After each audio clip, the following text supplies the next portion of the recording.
তাকে খুব সহজেই জামিন দেওয়া হয়। লড়াই সংগ্রামের শুরু থেকে দাবি জানিয়ে আসছে যে সকল পাড়া মহল্লায় যৌন নিপীড়ন বিরোধী সেল গঠন করতে হবে, সকল শিক্ষা প্রতিষ্ঠানে যৌন নিপীড়ন বিরোধী সেল গঠন করতে হবে। বাংলাদেশের যে শিক্ষাক্রম রয়েছে, পাঠ্যক্রম রয়েছে, আমরা দেখতে পাই সেখানে পাঠ্যক্রমে যৌন নিপীড়ন বিষয়ে কোনো পড়াশোনা নাই।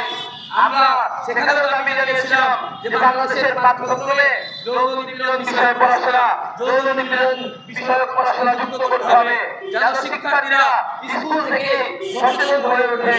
বন্ধুগণ, আমরা আজকের এই সমাবেশ থেকে দাবি জানাই সারা দেশে যে অব্যাহত ধর্ষণ, খুন এবং হত্যা, সেই ধর্ষণ, খুন, হত্যার লাগাম টেনে ধরতে হবে এবং তার দৃষ্টান্তমূলক বিচার করতে হবে, কঠোর বিচার করতে হবে। যে বিচার পরবর্তীতে যেন কাউকে ধর্ষক হয়ে ওঠার আগে তার হৃদয় কেঁপে ওঠে, এমন দৃষ্টান্তমূলক বিচার আমরা ধর্ষকের জন্য বাংলাদেশে এখান থেকে স্পষ্ট প্রমাণিত হয় দর্শকদের কোনো ধর্ম নাই, তাদের কোনো জাত নাই, তাদের কোনো বর্ণ নাই, তাদের কোনো রাজনীতি নাই। ফলে এই দর্শকদেরকে অবিলম্বে বন্ধ করতে হবে, তাদেরকে বিচারের আওতায় আনতে হবে এবং আমরা মনে করি যদি না পারে নতুন সরকার যে নতুন ক্ষমতা নিয়েছে তারা প্রশ্নবিদ্ধ হবে।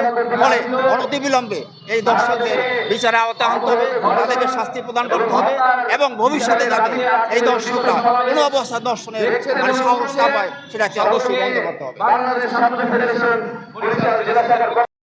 আপনারা জানেন যে গত কিছুদিন যাবতই বাংলাদেশে খুব বিচারবিহীন হত্যাকাণ্ড এবং ধর্ষণের মতো ঘটনা ঘটছে। আমরা ভীষণভাবে এই ঘটনাকে ধিক্কার জানাই এবং বলতে চাই যে যখন বিচারহীনতার সংস্কৃতি গড়ে ওঠে তখনই ধর্ষকরা আসলে পার পেয়ে যায়। এবং আমরা আমাদের আজকের বিক্ষোভ সমাবেশ থেকে জানাতে চাই যে ক্ষমতার ছত্রছায়ায় যাতে কোনো ধর্ষকই আসলে পার পেয়ে না যায় এবং প্রত্যেকটি ধর্ষণের ঘটনার সুস্থ তদন্ত, নিরপেক্ষ বিচার এবং দৃষ্টান্তমূলক শাস্তি দাবি করছি।